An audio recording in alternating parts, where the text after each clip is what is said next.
Bonjour à tous.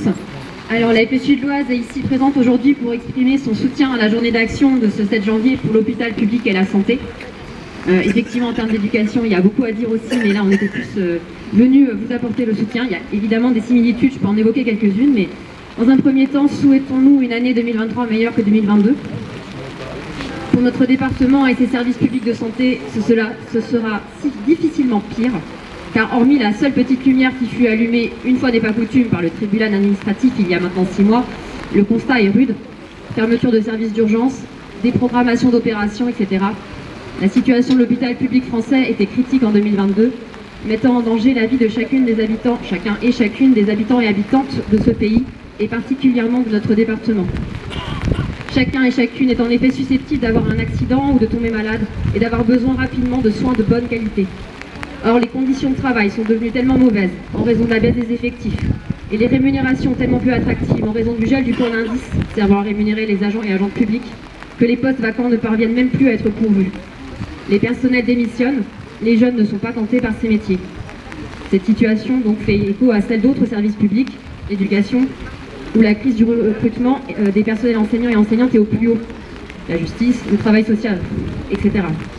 Or, pour la FSU, les services publics sont la richesse de ceux qui n'en ont pas et sont un facteur de cohésion sociale par la réduction des inégalités qu'ils permettent.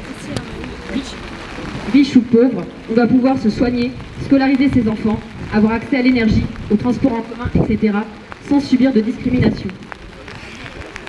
Assurer l'égalité de toutes et tous implique que les services publics soient assurés par des agents et agentes qualifiés, titulaires, dont le statut est garant de la continuité territoriale et temporelle du service public.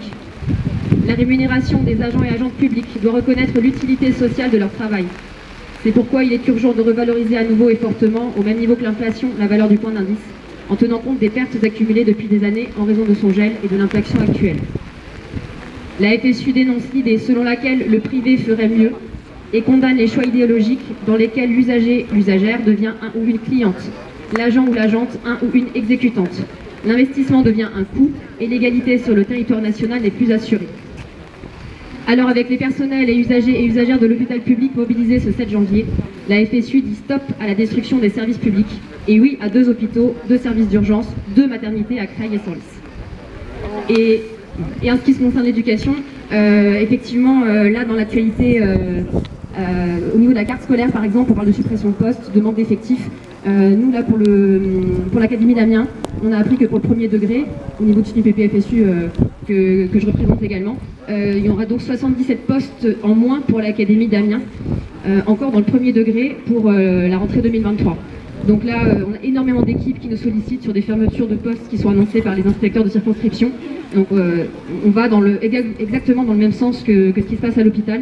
L'école a un tout petit temps de retard, mais dans quelques temps, on en sera au même niveau de destruction. Oh là là.